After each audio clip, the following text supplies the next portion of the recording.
Okay, yeah, let's just get into it because we want to talk about the movie. There's even though it's only a 4 Monday month, I'm putting out 6 episodes this month, so let's try and make this one efficient. They keep going like over 2 hours. What? This will be efficient. This is an efficient movie. Exactly. That's what we can't be longer than the movie, and the movie was 2 hours and 10 minutes, so that's our limit. But it felt like we should aim for minutes. half of that. Yeah. Yeah, because that's what the movie feels Breeze like. right through. As you know, I don't know how to start the podcast yet, so it'll either be something like whatever I've just been saying, or something along the lines of Welcome to Late to the Movies. My name's Ben Hull, and this is a podcast where my friends and I get to fill in our movie blind spots. Each week, we'll pick a movie that either I or a guest hadn't seen before and really should have by now. At least that's what we usually do. This whole month, though, as you can tell, if you're looking at our episode listing for the last few, we've been doing current Best Picture nominees. The current is a little out of date because the Oscars already happened, but whatever. These are all movies that were nominated for Best Picture at the 95th Academy Awards, and today is Top Gun Maverick. My guest this week, I'd say left to right across your podcast now, but it's only one of them. We've got Anthony here. Talk to me, Ben. It gets me every time. Every time. Every time. I start tearing up. When he says, talk to me, Dad, later, and you're like, oh, God. Yeah. I knew they were going to do that, but it still works on me. I was going to do a thing like the opening text where it's like, in 1969, the Navy formed this of the top. They call it whatever weapons training. The Flyers call it Top Gun. Top Gun. But I'd say like the Flyers call it, I don't know, Late to the Movies or something. Yeah, in 2020, the podcast was formed. Exactly. To end all podcasts. That's exactly what happened. Before we get into it, though, I usually ask if you've seen anything good recently, but on theme, did you watch the Oscars this year? Yeah, no, I watched the Oscars. I thought it was excellent. Top Gun took home sound at least, so I didn't go home empty-handed. Yeah, I know. Yeah. What would you like or not like, or any winners in particular that you were fond of? No, I think I don't like the acronym EO, but yeah, Everything Everywhere is, I think, is worthy Oscar nomination. Absolutely. The speech, the two Dans, yeah, Daniels. Thanks for the speeches, but it was a little too much. He said the same thing every time, and we get it, dude. We get it. I'm with you. I'm with you. And it didn't seem like they thought they were going to speak for Best Picture. Yeah. He's like, okay, we got to talk about what else do we have left? Stories. Right. Stories are important. But yeah, I think for them too, they've both, especially Dan Kwan, who spoke, I think, the most of the two, has talked a lot about feeling like this is just a bizarre kind of dream state that they've been in.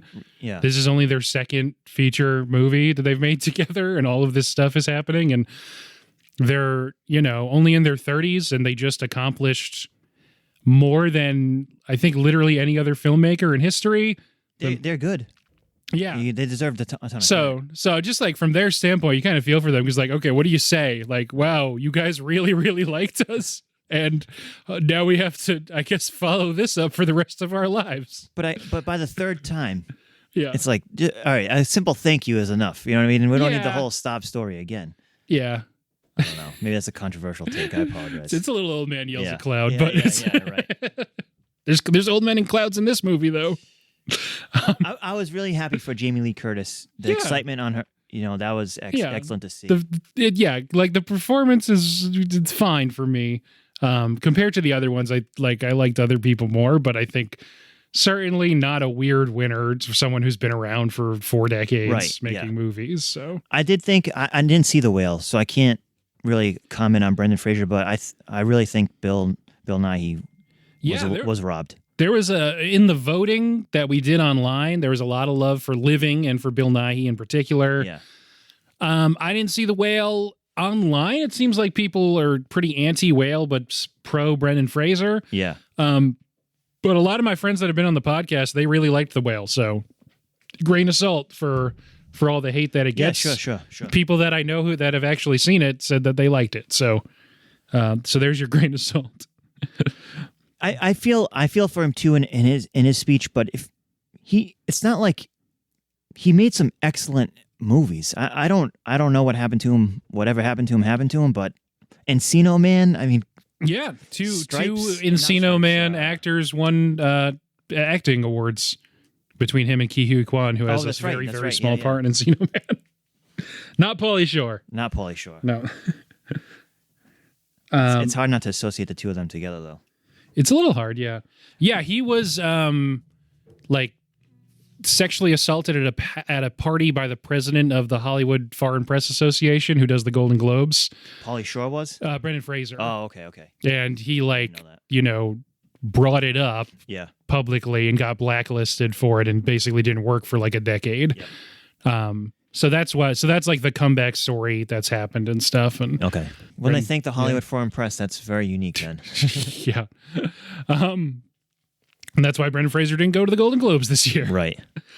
Yeah. So A24, who also put out The Whale and Everything Everywhere All at Once, they won all of the above the lines. Yep. Picture, director, actor, actress, supporting actor, supporting actress. They won everything. But I read a great article about that. None crazy. of the folks behind A24 wanted to take any pictures or receive any notoriety. There's a lot of questions about some of who finances their stuff and whatnot. Yeah, you don't see it because I feel like they especially were breaking through with like the elevated horror thing. Yeah. Around the same time, though a little after Blumhouse did. And I feel like Blumhouse, the guy, whatever his name is, last name's Blum, Jason, I think Blum, he's very publicly like the face of in front those. of it, yeah. Yeah, he's on the red carpets for all those movies. Yep. He dressed up like Megan for Halloween to go on like a press tour for Megan. Right. But yeah, you don't know like who Mr. A24 is. No clue. And they don't want to be in any pictures either. And that's fine. And they already have a couple of Best Picture winners because they put out Moonlight also. Right. So they've only been around for 10 years, already one of the most successful studios ever. So good for them. The article I also read, into Dan's credit, I should say distributor. They don't make a lot of their movies. Right. But they distribute. Yeah. But they do take risks on younger filmmakers, and it pays off maybe more than not. Even though they don't have every movie they distribute is not winning Academy Awards, but seems more than not. They do a lot of interesting stuff. Yeah, right. And even if they're just the distributor, it's like a brand's name now that people recognize. And Daniel's next movie, I think they're signed on with Universal now, so they're getting a huge budget to do whatever they're doing next, I guess. Didn't they make that movie you told me about once? Swiss Army Man? Yeah. Yeah, they made Swiss Army Man. I didn't see that. They made this. It was really good, and it does seem like they have a team. It's not just Daniels, but it's also, I think, like the editor, the producer, who spoke first, who said it's not about people, it's about profits, because he switched what he was trying to say. Yeah. So he said so he said the opposite. I believe those guys have all worked together on the movies that they've made. So it's like a whole team, I guess, which is nice. Yeah, it's nice. What do you want me to say? Yeah. What do you think about the red carpet becoming the champagne carpet? It didn't seem like anyone liked it. It did look. People were worried it was going to look a little dirty, and I guess it kind of. That was the next day. That was the main story. Oh, the champagne carpet just looked like a dirty carpet. Right, it kind of just looks dirty. So I think that's. I don't know. Like it's a whole. They were trying to go so back to basics and have just a completely unexceptional ceremony, right? In a good way, and I think they succeeded, and I think that's a good thing. But it is funny that like the one thing that they changed to be non-traditional, everyone hated. I mean, to just go red carpet. Don't overthink this. Don't overthink it. Exactly. And this has nothing to do with the Oscars, and probably won't play into them too much next year. But I saw Scream 6 last night. Oh yeah, still good. I like all the Scream movies, so I'm probably the wrong guy to ask, but I thought it was really good. The best one is the second one. I think all the Scream movies are really good. My favorite might still be the first, but the second one's awesome. Yeah. This is like how Scream 5 was a reboot of the first one. This is still like a reboot, the sequel to the reboot, so it's at college because the second one's at college. Yeah. I think the last one I saw was the second one. Okay. They're all good. Who's in it? This one still, so no Neve Campbell is the first one. Neve Campbell's not in, but Courtney Cox is still in it. She's a very small role. They introduced like new main characters in the fifth one, and 4 of them carry over to this movie to still be the main characters of this movie. Yeah. So kind of like they established the main 3 characters through the first 3.5-ish Scream movies. And they're just going to keep making them. in perpetuity. It's really successful. Right. Yeah. Yeah. And it's only been a year since Scream 5 came out, so back-to-back years, and this one's making more money than the last one. I mean, it's a whole nother year of people like going back to theaters. Right. Yeah. Jenna Ortega's in it, and Nice. she's a lot more famous now than she was in January of last year when Scream 5 came out. She's also in Scream 5, but that was before Wednesday, so she's a bigger deal now. But after You. It was after You, but it was before Wednesday. It was before X, even though she's not in X that much, but it still, I guess, counts. I thought her character in You is very good. Yeah. Yeah. So, Scream 6, good, I say. Is that going to be an Academy Award nominated? Probably not. They bring back Hayden Panettiere, who's in Scream 4. Oh, he's the chosen one. I think you're thinking of Hayden Christensen. Oh, yeah. Hayden Panettiere, she was on Heroes in Nashville. And I got confused with the Hayden. Yeah. There's only like 2 Haydens. You had a 50% chance. That's right. Or Thomas Hayden Church. Was it? She was really married confused. To Vitaly Klitschko, right? That sounds right. The boxer, the Russian boxer. That actually... Yeah, that's got to be her. That actually sounds correct. All right, let's talk about Top Gun Maverick. We both just rewatched this. I mean, we were kind of like futzing with the rules this month because it's current Best Picture nominees, so they all came out in the last year. You and I saw it when it came out Memorial Day weekend. Opening, there wasn't when the weekend I saw it. Not too many people in the actual theater. I was able to get a seat, no problem. It wasn't nice. I went to see it in the IMAX opening weekend, and that was pretty full, and that was a cool experience. They should re-release it every year on Memorial Day weekend. They might as well. If nothing else like this is going to come out, they probably should. 1,000,000%. You want to give a 1-minute plot summary? You might not need the whole minute. I didn't even think of this, but sure, I'll go. Go whenever you're ready. An aging Pete Maverick Mitchell is struggling with life as he gets older. Then he gets recalled back to Top Gun to train some new recruits for an abstract mission to blow up a uranium enrichment plant. He learns some life lessons, forgives himself, makes friends with his former best friend's son and wingman, Goose. His son is Rooster. Some animosity along the way between the other Top Guns. He teaches them life lessons as well as how to fly a plane. They blow up the uranium enrichment plant. Top Gun flies away with Penny. Jennifer Connelly rekindles his romance with his one true love, and they fly into the sunset while holding hands by Lady Gaga. Yep. That only took 45 seconds, which sounds about right. Sweet. Yeah, they literally fly into the sunset at the end of the movie. In his own plane. In his own plane. That Rooster helped him tune up before they fly away, because everyone's just hanging out now. They go to his hangar where he's been being sat out in the desert for at least a few years. When we catch up with Tom Cruise's Maverick, and he's just been kind of turning down promotions and just wanting to stay in the air. And still a captain. Has never gotten over Goose's death, obviously, I guess is what he's hung up on. Right. And pretty soon into the movie, you find out that he still has a rebellious streak in him, but he's kept in the air because he's friends with Iceman, and Iceman is the commander of the Pacific Fleet now. 2-star admiral. Yeah. So I think 3-star. Yeah, he's got some stars. Plural stars, though. A lot of medals on that chest. A lot of medals on that chest. Yeah. So Val Kilmer briefly in this movie also. Tom Cruise is obviously Maverick. Miles Teller plays Rooster. John Hamm is like the asshole air boss. Super underrated. John Hamm's perfect in this. Perfect. Is the best he's been cast since Mad Men. Apparently he's really good in the new Fletch movie. I haven't seen it yet. I haven't seen that. But apparently he's really good in that too, but it made no money at theaters, so it's probably on streaming right now.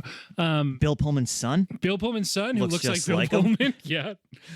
I was really excited to see he should have said, does, we will not go quietly into the night. Today is our Independence Day. That wouldn't really have been Bob's vibe, but no, right, yeah. He's starring in the still in production. I don't think so. Maybe he won't end up starring in the movie when it actually gets made. But they're making a new version of Salem's Lot. Oh, that's right. That's right. I heard Yeah, that. and he's playing the main character who's like a 30-something-year-old author who's got writer's block, so goes back to his hometown, which he's perfect for. Yeah. And I hope they make that movie because that book's cool. Anyway. Also, too, Charles Parnell, Warlock. Yeah. It's just an excellent countermeasure. The gravitas in his voice, the way that he speaks. Yes. Just a perfectly casted role. And back to your Oscars point, just watching him at the Oscars he was like so excited and happy to be there. Yeah. You could see like the genuine joy that he had in making this movie. Awesome.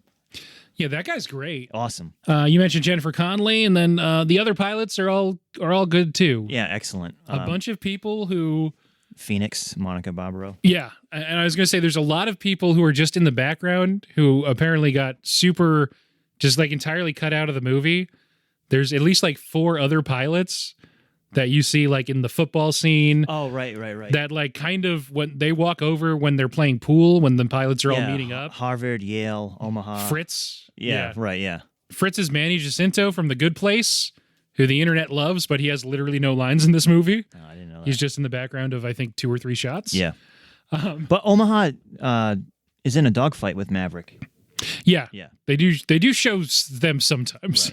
Right. Well, there's only so much room. Yeah. At a certain point, like this, it's Tom Cruise and everyone else in this movie. Should mention this got nominated for Best Adapted Screenplay. It being a sequel, that's why it's an adapted. And the screenplay is, there's no fat on this. Right. It is lean and just really efficient. The opening credits, and then the music comes on. Yeah, and it's the old music. You just get like this sensation. This is the movies, as Vin Diesel says. The movies. Basically, a shot-for-shot recreation of the original opening of the first Top Gun, and then right into Danger Zone. They don't make you wait for Danger Zone. You just go right into it. They haven't even introduced any characters yet, but they're playing Danger Zone. But you know what's coming. Yeah. Yeah. Well, jets are getting catapulted off the deck of an aircraft carrier. It's just a cool like, thing. hey, yeah.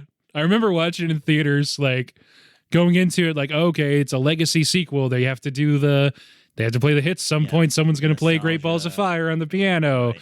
They're going to play Danger Zone at some point. I wonder when that's going to happen. It's like opening credits. We got you covered. Don't worry about it. Opening scene. Yeah, perfect. I even driving over here, I listened to I was listening to the soundtrack, just getting hyped up. Yeah. That sounds great too. I don't know what it's called. Great song.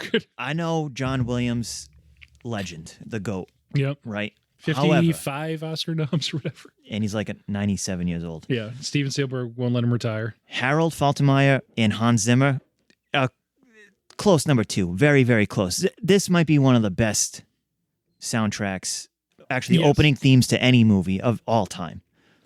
Faltermeyer also does Axel F, the theme to Beverly Hills Cop. Yeah. Also a great theme. Yeah, it is.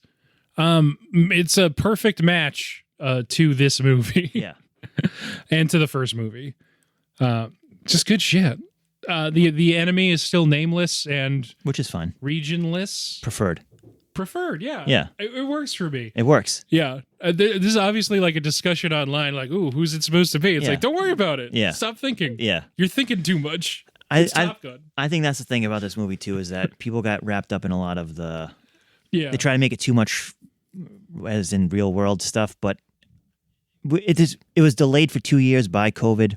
This stuff wasn't necessarily happening at that time, so... You got to take it for what it's just a movie. Let's just enjoy. Just saved movie theaters. A got classic. People back in there.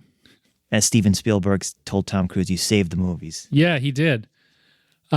This and then Tom Cruise didn't even go to the Oscars after that. He knew he wasn't going to win. Nah, he knew he wasn't going to win, and he knew he was going to catch a couple strays. Yeah, exactly. From the monologues, probably for the best. But yeah, going to as you roll through the plot, and they all walk into the bar. We see Penny, and they sort of start to rekindle that. Yeah, I love that because a lot of my friends who watch all the Oscar movies hadn't seen the first Top Gun. Yeah. And so their takeaway was like, obviously that has to be a character that's been previously introduced. No, only mentioned. Oh, yeah, you're right. Yeah, she is mentioned as like the Admiral's daughter that you got in trouble for hanging out with. Right. But never seen on screen in the first movie. No. So it's nice that they took that kernel of an idea and were like, what if that was a character? Yeah.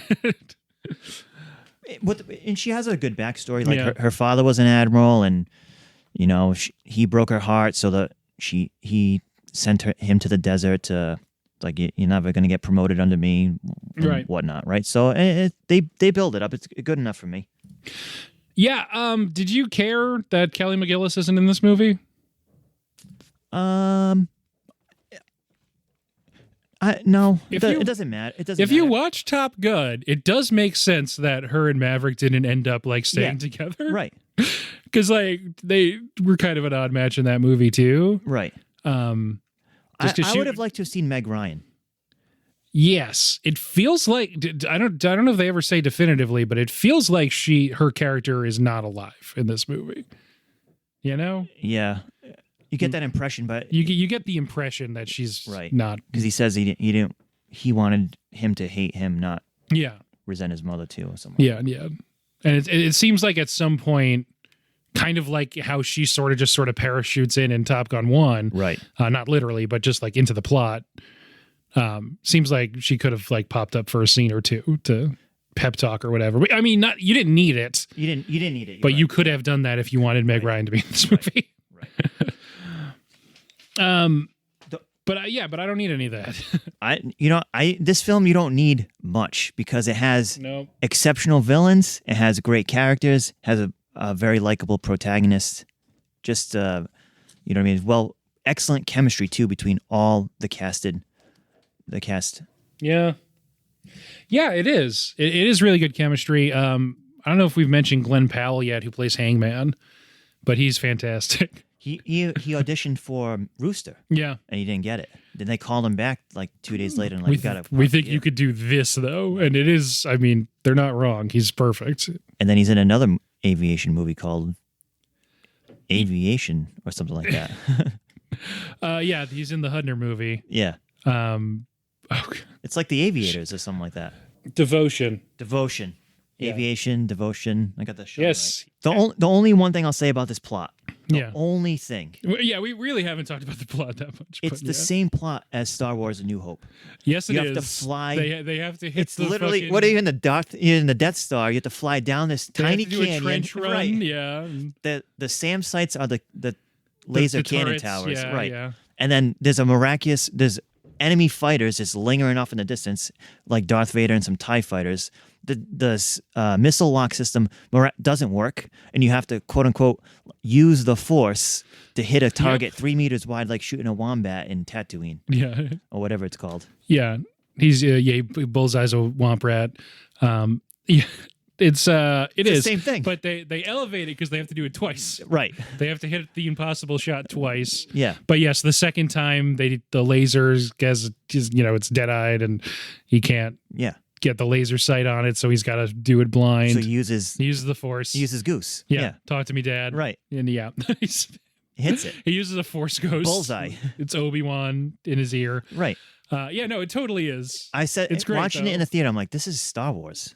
Yeah, but it's fine. But better. It's a remix of a lot of things. No, right, yeah. And then they also make the point that the hard part comes after that, where they have to stay alive and get out. Yeah. Which they don't really do. But the movie opens with Maverick and the Mach 9 day. It turns out to be a Mach 10 test on the super expensive prototype jet. The Dark Star. Yeah, the Dark Star. I was forgetting the word. Thank you. Yeah, if you're gonna have one guy drop into your movie to be authoritative and an asshole and not like your main character, but begrudgingly respect his accomplishments, Ed Harris is your guy. Oh, I completely forgot Ed Harris. Yeah. You get 2 scenes of Ed Harris, and they're perfect. Just when the Dark Star he parks the car and it flies over him. Yeah, and you see him just and the roof lifts off the building and stuff, and he just flinches ever so slightly. I mean, obviously, it probably took a lot to get him to stand there and withstand the force of that jet, but it's just a well executed movie. It's like Jerry Bruckheimer. That's what he does. Yeah. Yes. Yeah. It's nice to see a Bruckheimer production again and be stoked about it. Yeah. But yeah, Ed Harris comes in.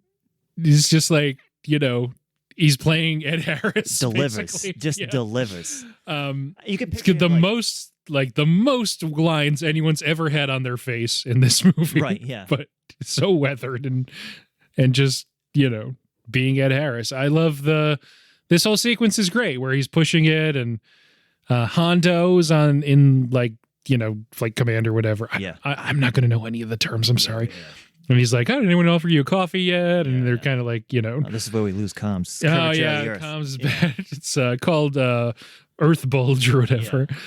Yeah. And of course, Maverick pushes it over Mach 10. Yep. And he keeps going, and it explodes. And then he lands in that town, and then one of my favorite lines in the movie that he's at, he asks, "Where am I?" And the little kid goes, "Earth." Yeah. Because he looks like an alien that came out of nowhere. Yeah. He's got his basically an astronaut helmet under his thing. He's good.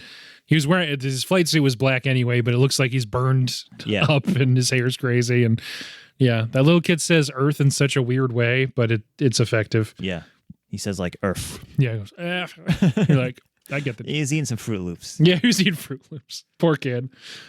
Then there's the great scene. They fly him back. If he was, I think Mach 10's like 7,000 miles per hour. So I'm not sure how far away he got, but he could have put quite a bit of distance. Yeah, he walked. Yeah, he walked. They fly him back. Ed Harris tells him he's getting transferred back to Top Gun. And there's, some, if you want to look into these kinds of things like I do, because I like meta stuff, someone tells Tom Cruise the future's coming and he's not in it, and that your kind's headed for extinction. And he says, maybe so, sir, but not today. But not today, yeah. Yeah, because movie stars still matter. Exactly. Practical effects still matter. And that is a major theme of this film, yeah. But no one else is doing what Tom Cruise is doing. And when he stops making Mission Impossible movies, that might be it for that kind of like... It's true. And I think that's what makes this movie so good. Yeah, I agree. There's a level of commitment with Cruise that is borderline maniacal, but he is so dedicated to almost dying repeatedly for the movies that he makes. I'll take it. Oh God, they already put out like a 8-9 minute long sizzle reel of them doing a stunt where he has to ride a motorbike off of a cliff and then like parachute down. Yeah, for the new Mission Impossible. For the new Mission Impossible, yeah. I saw that. And it's actually Tom Cruise doing it for sure. Best. And he had to do it like 20 times, so they got all the shots they needed and stuff. Yep. Yeah, he's just the best. Not a guy I'd want to like personally spend time with, but his movies, I'll go see him all the time. Just make movies, yeah. We don't need his takes. I'm never going to meet him. Right. I'll watch the movies though. So the future's coming. You're not in it. Headed for extinction, but not today. Fighter Town, USA comes up on the Chiron. San Diego, California. Yeah, we're here. We're there. Miramar, right? One of the Miramar, something like that. And he goes into the, I guess, command center. Yeah. ISIS portraits on the wall. The picture of them at the end of the first Top Gun's at the wall. But it's so believable. You almost believe that the Iceman and Maverick are two Navy pilots that really existed. That's the way. And you can totally see this being the courses that their careers would have taken. Right. Yeah, especially Iceman. Like he projects that he would be an achiever. Right. He would have climbed the ranks. And that's what you want in an admiral. So yes, he becomes an admiral. Absolutely. Yeah. And him and the Ice and Maverick dynamic is swapped for Hangman and Rooster in this movie, where Ice is like the rival, but he's the one who keeps telling Maverick he's got to be more cautious. Right. In the first movie. And then this is the first of many really good exposition dumps. And it's the scene where John Hamm is introduced and he's telling him, you weren't my first choice. You weren't even on my list. Yeah. Here's the plan. Here's the idea. And here's how you got to do this. And what do you think? And Tom Cruise is like, here's how we have to do it. Because as well as being Star Wars A New Hope, the whole movie's also set up like a heist where so much of the movie is them forming the plan and then practicing the plan. Right. And so this is him saying like, you got to have low fighters. And because it's sponsored by the people who make airplanes and jets. He's like, well, if we had the F-35s, this would be a cakewalk, but we can't use them for this mission, so we have to use the F-18s. We need F-18s. Super Hornets. Yeah. And they're like, and here's your team. You got to pick 6 from this group, and Rooster's one of them. Right. And he's like, I have an issue. Yeah. And it's just perfect. It's just good shit. I don't know. The dialogue is so good too. It is a little over the top, but it's very direct to the point. It's not a lot of it's not too wordy. It's not a lot of unused words. You know what I'm saying? For sure. Yeah. And one other thing that they do that comes in the next scene that I also think is like really elegant is when he's at the bar, and a few things happen in this bar scene, but it starts with him texting Ice. Right. And Val Kilmer in real life can't really speak that much anymore. Right. And so I feel like using the texts is such an elegant way to have Ice stay present in the run of the movie up to like he's only in one scene. Right. But you see Maverick talking to him a lot. But he's still there in your mind. Right, exactly. Yeah. Exactly. And I just think that's a really good solution for the real life issue of Val Kilmer, who can really only be in one scene. Because he can be his wingman anytime. Right. Including, even if he can't talk, he's still his wingman. Yeah, exactly. And then, then there's the Jennifer Connelly meetup, the other pilots all coming into the bar. Yep. Maverick has to buy everyone around. Can't disrespect a lady, the Navy, or put your phone on the bar. That's a good rule. No phones on the bar. Yeah, that's true. I like that. That's a good rule. I don't know, like, it's a big and large, it's a very large and busy bar, so it's like extremely punitive to have to buy everyone. That was a $5,000 bar tab, easily. Yeah. But of Budweiser. Yeah, exactly. Nice product placement there. Exactly. It's as one of the anonymous Oscar ballots put it, this is basically a beer commercial.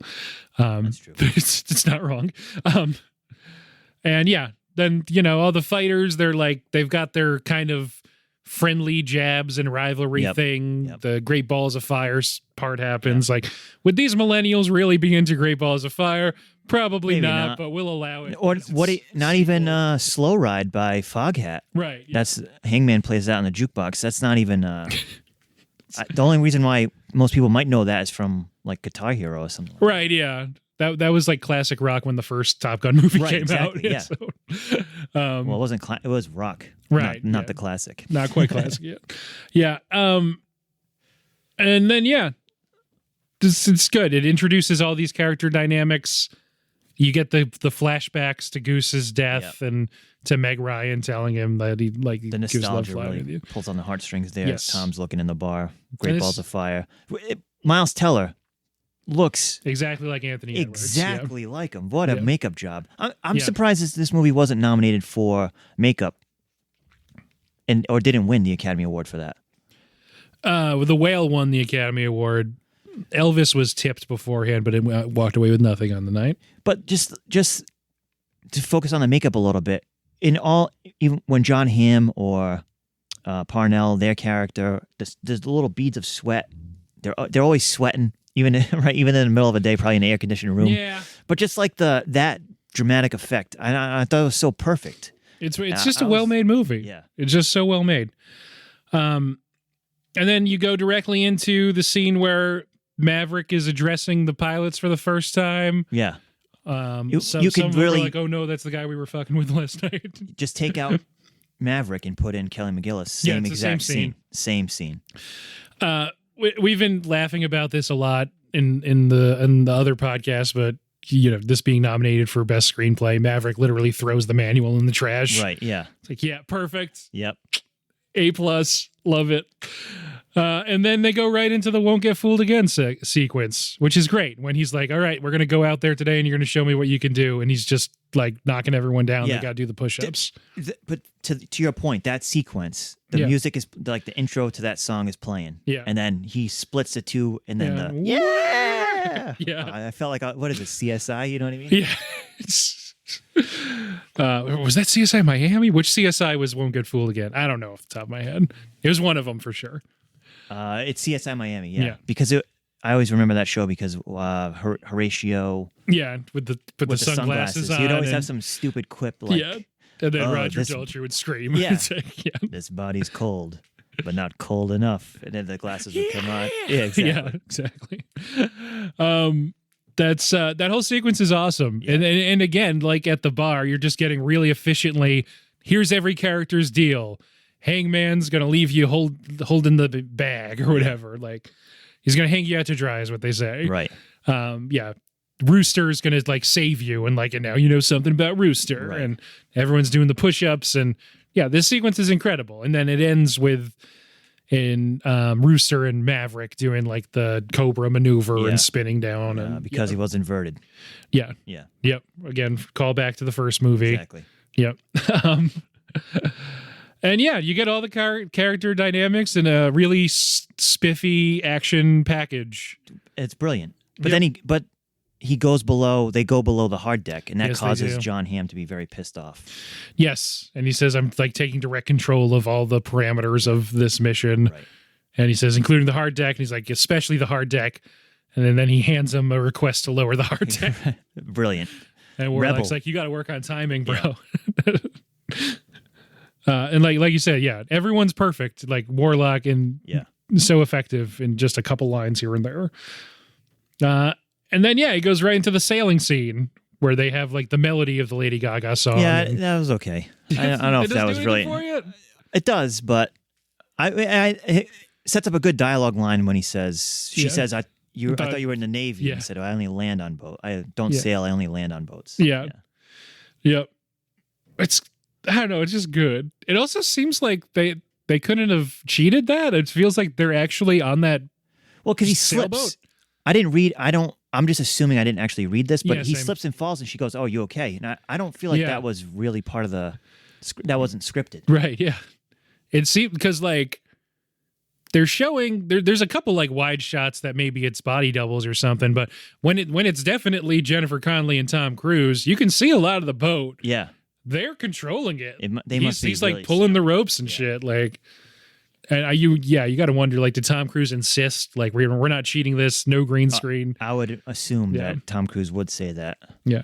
And another part from that scene is when she says, "Now it's are you ready? Ready for what? The afterburners. Yeah. Which is It's good. right. It's good stuff. There obviously are digital effects, tons of digital effects No, in this of movie. course, yeah. There's so many in like midair explosions and Right. missiles being shot off and stuff. But there is still a lot made about how much they actually filmed the actors in jets with IMAX cameras Right. and they're all like responsible for filming their own close-ups when they were in the cockpit and It's real G's they're pulling. Yeah. Right. Yeah, for sure. I don't know if they're pulling like 10 G's, but No, they're no. doing it. Right. They're up there doing it. Yeah. Just cool shit. Yeah. After that, and yeah, I just like to get the plot beats. They do the simulated test run. No one really does it well. Yep. Then he has the fight with Rooster afterwards.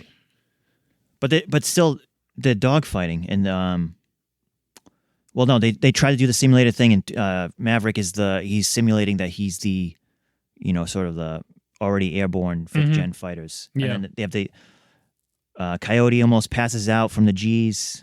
That's later. Am I going too far ahead? A little bit. Oh, dang it! I'm so excited.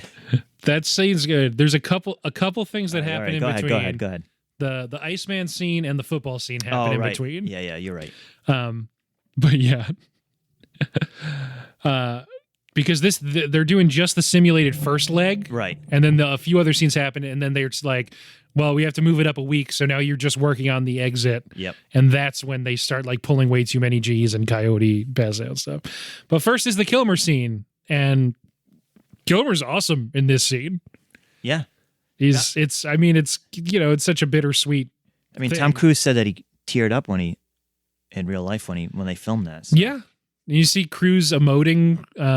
He gets sad about his wife in the Mission Impossible movies, but it feels like he doesn't really do emotion that much in movies anymore. Right. So it was nice to see.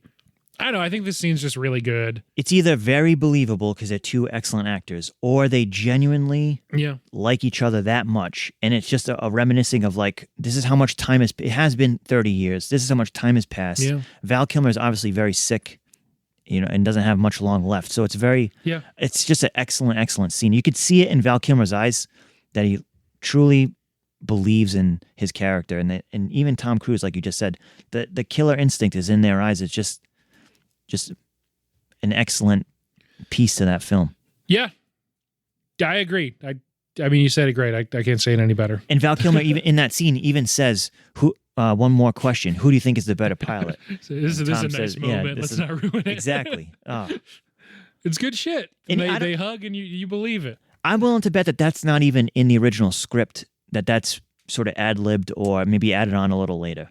Yeah. Well, if not, then they should rescind that nomination for best screenplay. Maybe. Good. Yeah. And then it goes into the dogfight football. As Tom Cruise says later, that doesn't really seem like they're keeping score, but it's just chaos. Yeah. This isn't. Well, that's what happens when you play offense, defense at the same time. Yeah. It's just chaotic.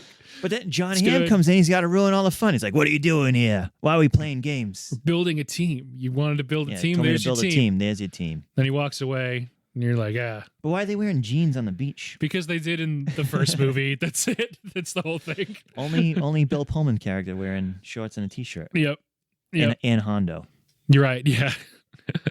But that's just a good scene. It's like, does it add a lot to the movie? Probably not. You get that they're starting to bond as a team, but like Rooster helps Maverick up at one point. That's a key shot. Yeah. But like, it's just, I don't know. Are you here to have a good time? It's like an homage to how everyone says the first movie's homoerotic because of the shirtless volleyball and stuff. It's like, just a bunch of dudes with their shirts off playing like full contact football with no rules. Fine with me. Yeah, it is what it is. The movie's it's a good sequence. It's so suspenseful and so keeps you on the edge of your seat the first half. That's a nice break in the middle, a little to lighten the mood a little bit, having a little fun on the beach. Yep. Perfect. That leads into the date night with Jennifer Connelly and Tom Cruise, where they're both approaching 60, so it's not really a sex scene. It's just kind of them talking. Which is perfect in bed. Right. It's fine. Perfect for American moviegoers. Yep. Yeah, exactly. They're talking about Rooster. The daughter comes home. Yep. I like how that. I do like how that sequence ends, where he jumps down and it kind of has like a goofy vibe, but then he sees the daughter and she says, "Just don't break her heart again." Right. It's a good note. It's in there. It's a theme. It's also a theme too of Maverick. Finally, even though he's getting this old, approaching 60, but finally maturing and realizing, what maybe his purpose on life actually is. Yeah. I feel like Tom Cruise as a guy is hard to take like seriously as a romantic lead, just because he just seems like. You think so? Jerry Maguire? Not like now today in 2023. Okay. I gotcha. Not in the past. Okay. Like when he was still. I almost said when he was still trying. He's still trying, but he's does different still trying, things now. Yeah. He does different things now. Yeah. He's never going to make another movie like Eyes Wide Shut, but to be fair, no one is. Right. But yeah, like it would be weird to see him in a rom-com again. Yeah, right. I agree. Not to denigrate Jerry Maguire. It's got some stuff going on besides just rom-com, but not to denigrate rom-coms either. No one makes them anymore. Yeah. Nancy Meyers' movie for Netflix got shut down. We're all sad. Yeah. And then it's back to another exposition dump in the briefing. We're like, okay, got less than a week left. So we're moving on to the second making leg. uranium over there. We got to shut it down. Here's the international talks haven't worked. You're going to be pulling all these G's coming out. Yep. It's going to be like an elephant's on your chest. You're going to feel like you're 2,000 pounds. Your head's going to be crushing your spine. Yep. And you're going to black out. And sure enough, they get out there. And it's the sequence where Coyote does black out. Yep. And it's sort of like a misdirect because Maverick gets a lock on him, so the buzzing's going in his ears, and he pulls out of it in time. Phoenix pulls up next to him and is like, "Oh, that was close." That was close. Foreshadowing. Bird strike. Yeah. And Phoenix and Bob are in real trouble. They have to eject before their plane hits a mountain. Left engine goes out. Extinguishing fire. Yep. Oh, right engine now. Oh, damn. Then this is where Maverick and Rooster get in a verbal altercation. Yep. Never lost a wingman. If you fly long enough, you will. Yeah. My dad trusted you. I'm not going to make the same mistake. Right. They're all saying stuff like that. Yep. And then he gets the word that Ice died. They go to the funeral. Yeah. Which is I thought was very That's also a very sad scene. Like, it's not. I'm not sure it's really like a tear jerk. It is a tear jerker, but not in a serious sense. But it's kind of like it makes it more sad because of how sick in real life Val Kilmer is. And Yeah. you think, oh, this could potentially happen very soon. Yeah, it's very melancholy. Yeah. I like when he punches the wings into the coffin. Yeah. That's cool. On the sound of the gun salute. There. Yeah. And then Maverick's grounded. John Hamm says he's taking over Yeah. mission control. You suck, Maverick. Yeah, you're just not in it right now. And so John Hamm goes into the briefing. Maverick's not there, and he's like, "We're gonna make it 4 minutes, and you're gonna go really high." And everyone's like, "Well, then we're gonna be murdered We're all because gonna die. this Yep. is not gonna work." And then, what's that? A stolen plane. It's Pete Mitchell's music coming over the loudspeakers. Yeah. And, we haven't set up a test run for you. I don't know what this is going on here, but here you go. Yeah, the area's green, but I don't have an event scheduled for you or whatever they say. Lucky me. Yeah. Yeah, I'm going to go anyway. Yeah, this sequence is amazing. He does it in minute 45 or 2 minutes 15 or something. He does it in 2 minutes 14 and like 0.9 seconds. Yeah. 2 minutes and 14.85 seconds. Yep. He does the whole run. He does the missile. And hits. And they're like, fuck, I guess he can do it. If he can do it, mission green. And then, again, like you said, so underrated, John Hamm in this scene where he's like, I got everything I need to court-martial you and get you dishonorably discharged, or I risk my career and make you team leader. Iceman's not here to protect you anymore. Yeah.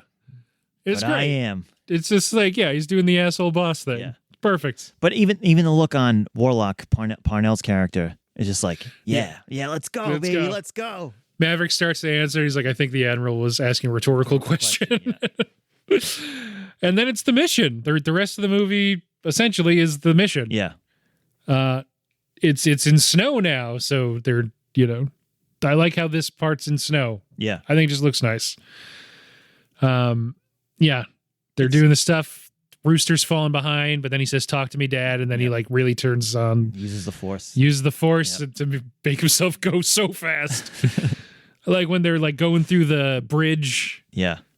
You're just getting the cuts back and forth to John Hamm and Hondo, and they're worried and stuff. And I forgot, I don't remember what part of the movie this actually is, but I think Phoenix says, "Stay on target." It's in the training. It's one of the training runs, and she says, "Stay on." And all I can think of is Red Leader saying, "Stay on target." I can't shake him. Yeah, that's a Wedge comes flying in. Yeah, exactly right. Because he's in all these movies.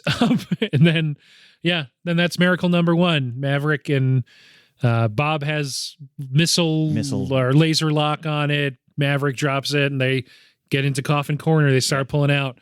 Then here comes Rooster. But Payback and Fanboy, they go dead eye. They can't get laser lock. Right. Yep. And Rooster has to drop it blind, and he does. And hits.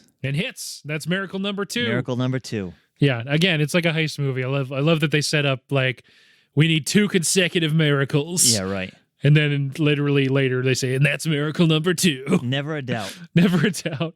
And then then they're in coffin corner. They go up, and then the Sams immediately target them. And there's this great chaotic sequence where it's like cutting really fast between all the pilots. And you're like, oh, they're all fucked. This is like, there's no way out of this. Sams are coming. The Sams are coming. The bandits, they know are going to be there in like a minute or two. 5th gen's coming. Yeah. And smoke in the air.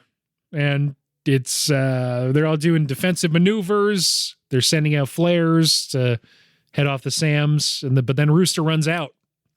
And Maverick has to slide in between. Saves the day, and Maverick goes down. And then, of course, John Hamm says they're not to engage. They got to get back to the carrier. Yep.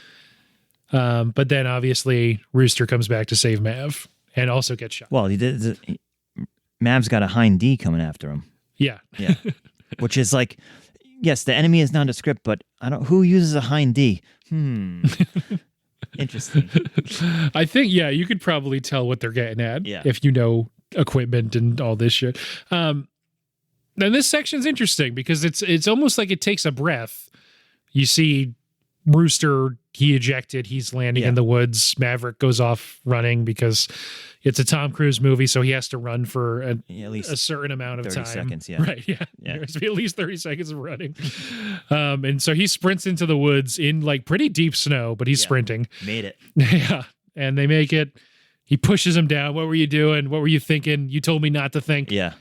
He sort of just, they look at each other for about 2 seconds and like, yeah, good. It's good to see you. It's good to see you too. Yeah. All right. So what are we doing?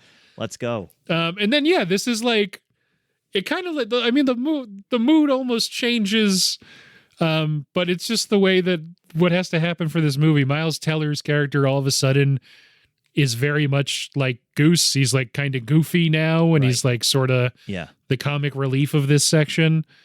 Even though this section only lasts a few minutes before they're in mortal peril again. Yeah. But it's all of a sudden kind of goofy. Even I mean, obviously the whole movie's unrealistic, but to sneak across a major base and steal an F-14. That's, I mean, come on. Yeah. And they're like trying to blend in, and they're like, obviously this isn't working. Let's just run. There's guys over there. Oh, there's more guys. There's guys over there too, Mav. And they do set up earlier, like, oh, they're not. Looks like we're not the only ones holding on to relics. Yeah, John. And they're always talking about museum pieces, and and here's an F-14 because, of course, Maverick's going to end up in an F-14. Right, just hanging out. Just hanging out in some hangar. It's the only thing still on the ground that isn't exploded. They get on it. They get it moving. It has a lot of the equipment's been torn out of this thing. Right. And they're just on the taxiway. And I like the wings start coming out. It's like, what's happening to the wings? Why are the wings coming out, Mav? He's like, this is not a runway. This is a taxiway. This is a very short taxiway. Yep. And they just puts the nose up and they get out of there. Get out over it's like the tanks or whatever. It looks like, some oil tanks or whatever. It hits the landing gear. Yep. Yeah, on the way out. Yeah, so they have no landing gear. No landing gear. Up in the air. All of a sudden, tally 2. Yep. They come in. This whole sequence is also played for comedy, kind of, where they're like, "Oh, what are those signals? I don't know. Just keep smiling and waving. Smile and wave. Yep. Just pretending like, oh yeah, I don't have comms. They're no down. Comms. And they're giving him hand signals. What's that signal mean? Nope, never seen that one before either. No clue. Well, they're moving into a kill envelope. It's like, don't think, just do, and then you're off, and it's the final dogfight. And it's just. He slides over, he shoots him with just a machine gun or whatever it is. Yeah. Then I thought a really cool sequence was then that goes, let me know when you see smoke. Yeah. And then the rockets get fired and he sort of maneuvers into the direction of the ship, the plane he just shot blows up. Yeah. That's just an excellent action sequence. It's great. Yeah. This whole sequence is great. They're outgunned, but it's about the pilot in the box. Yep. It's the man in the arena. Yeah, exactly. Yeah, he's also not a fan of criticism. Yeah, right. Yeah. This whole part's good. It's like we don't have to describe an action sequence beat by beat, but suffice to say, Yep. They're coming to the end and ducking and diving, dodging bullets.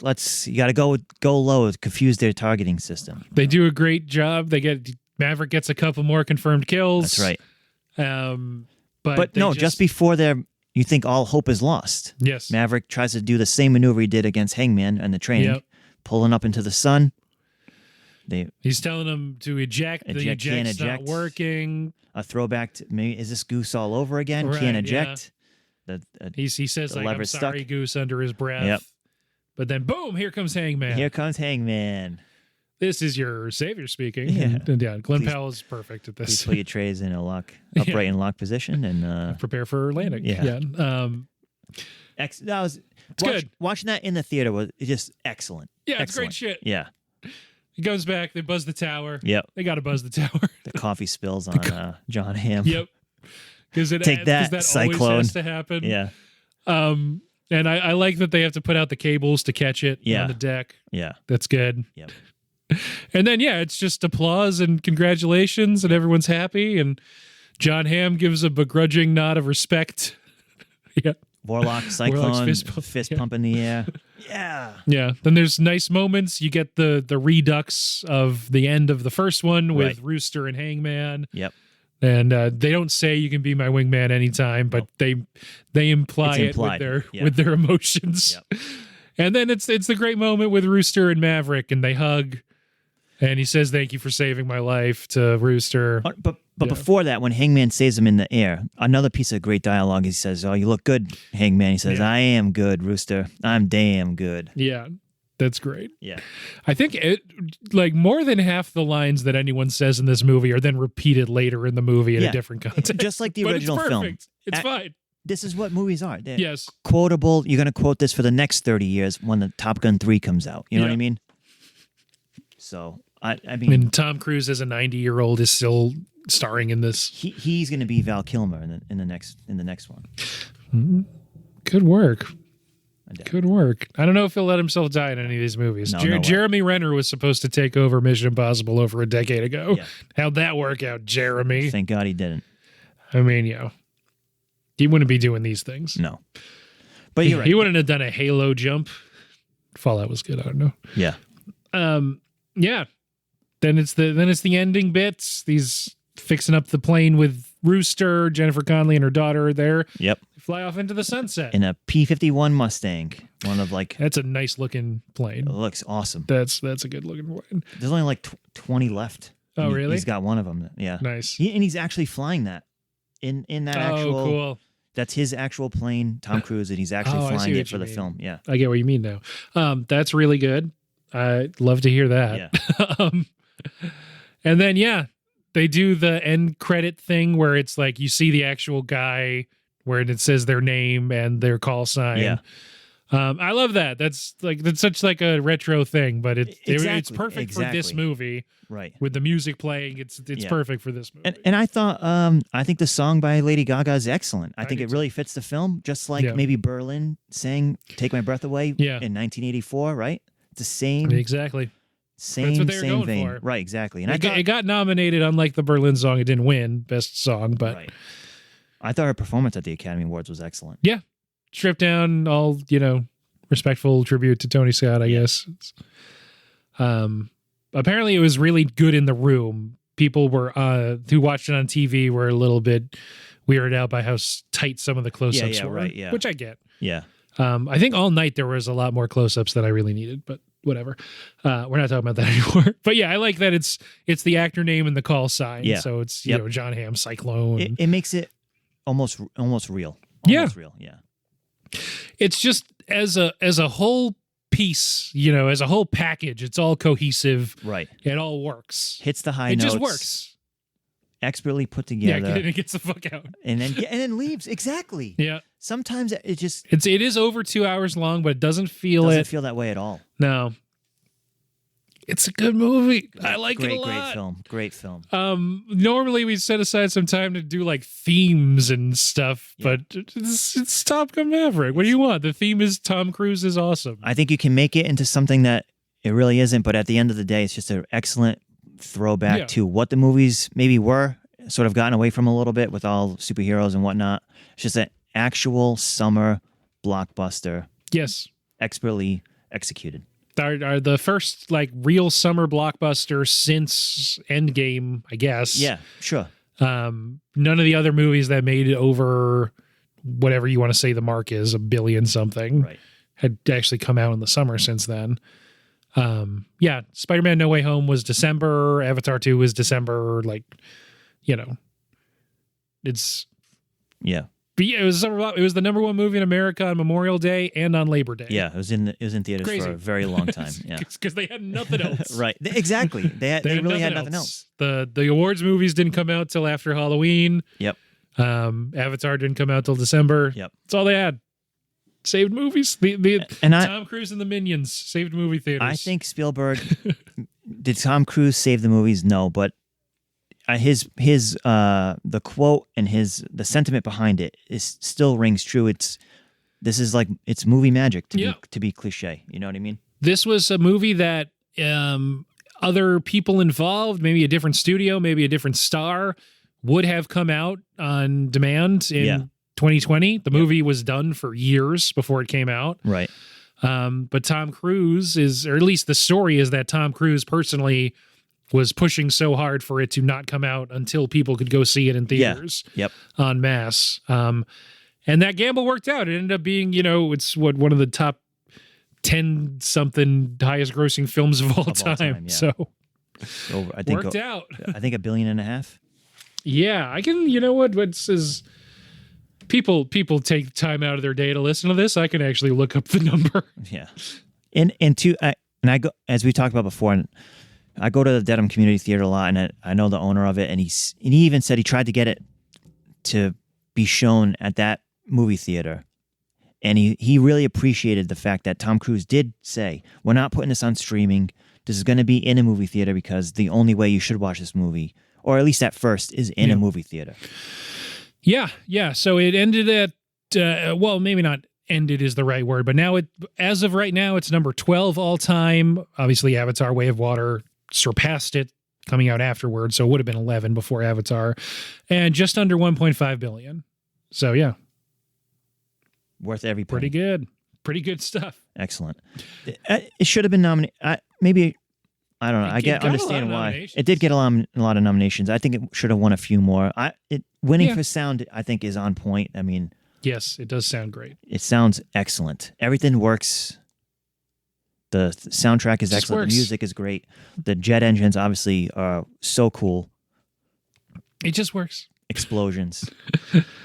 Good movie. You want to talk about ratings? Yeah. Okay, so every week we'll take our ratings, and it's gonna be good. I don't know, once a month or so, I'll put them on Letterboxd. I've fallen behind. I'm sorry.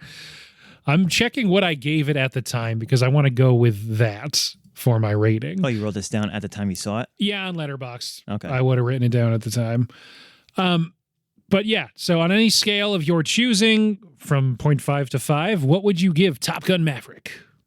I'm giving this film 5 Kawasaki Ninjas out of 5. Oh, that's great. And the sticker on the back of the Ninja says 55 with the little circle with a line going through it. Like, you can't drive 55. Yeah. Oh, that's it's just all good. It all works. When I saw this last May, I gave it. Yeah, that sounds about right. 4.5. Okay. That's too low. And I'm going to keep it at 4.5. But 4.5 what? I don't know. There's a lot of nouns in this movie, so it's hard to pick. 4.5 Budweisers out of 5. Right? Yeah, rounds of Bud. That's probably fine. Oh, all right. If I had to give it a second rating, I would give it 5 Great Balls of Fire out of 5. See, the rule is when someone else says it, I can't use it, though. Damn it. It's a good one, I'm trying to help you out. Yeah, you were trying to. That would have been good. I'll text it to you right now. My third one. I'm going to go with a completely original idea. I'm going to go 4.5 Great Balls of Fire out of 5. Nice. Excellent. And I'm just going to cut out the part where you said that first because it's too good not to have as part of this. I know. I just thought of that on the spot, too. I should have used that first. Yeah. Good movie. Do you think they make another one? I think Tom Cruise is such a lunatic that he might not want to make another one. He might just be like, we did what we had to do. Let's leave it at that. Right. And I think that he's got the Mission Impossible, so he's going to make 100 of those, right? They might say, yes, this movie made us $1.5 billion. It's not, Top Gun 3 is not going to make $1.5 billion. No. Maybe we just... Yeah, I don't think it will. And part of the reason was it's 30 years later that the sequel came out. I know they've been trying to make one for a little while, but maybe the way this movie hits all the high notes and it expertly executes, maybe just leave it at that. And that's sort of the theme, some of the themes of this movie too, right? Yeah. So maybe we just leave it at that and take it for what it is, and maybe make another one down the line 10, 12 years later. Yeah, I can see that. It's tough. It's there's so much finality to, like, okay, he's cool with Goose's kid, right? Iceman's dead, like, right? Yep. We're pretty much done here, I think. These characters are done, right? And I don't think you can recycle. Maybe you can use Rooster and Hangman, but I'm not sure you can really use these characters again. Do you know what I mean? It just feels like the story is closed in a good way. It's the first time I've enjoyed Miles Teller in a bit. Curious what happens with his career, if this is like a good boost for him or not. But I don't know. I just feel like he is often not in successful projects. Yeah. So curious if he can sort of like we said about what was that movie called that he was in? It's also directed by Joseph Kosinski. The bravest. No. The one that came out on Netflix only. Spiderhead. Yeah. Spiderhead. Yeah. Yeah. You just felt like seeing him in this, and you're like, oh, you think, Spiderhead, Miles Teller, this might be pretty good, and you watch it, and it's like, this is just okay. Yeah. Kosinski's got an interesting career. Only the Brave was the one before Maverick. He also made Oblivion, so Tom Cruise. He made Tron Legacy was his debut, and Spiderhead. And those are to the 5 that he's made. So, yeah, he did direct the music video for the Lady Gaga song in this movie. Yep. And like you said, that famous Gears of War commercial, which I love. That was a great game, and I remember watching that commercial. And it's just the main gear character there. He's running, and Gary Jules' Mad World is playing in the background. It's just it's for a video game. It sounds kind of corny, but it's a really well made commercial. I remember that commercial coming out. It says 2006. It feels like a long time ago, but I remember. Yeah, I was in high school. Shit. Yeah. Okay. Well, that's we gave ratings. We did all that stuff. I think we're pretty much done here.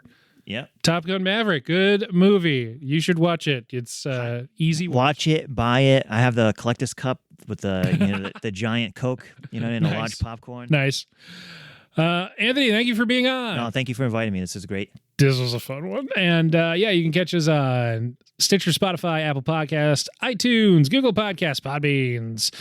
You can find us online in a few different places. We have a website. You can go there if you want to listen on your browser and not use a podcast app. That's your prerogative.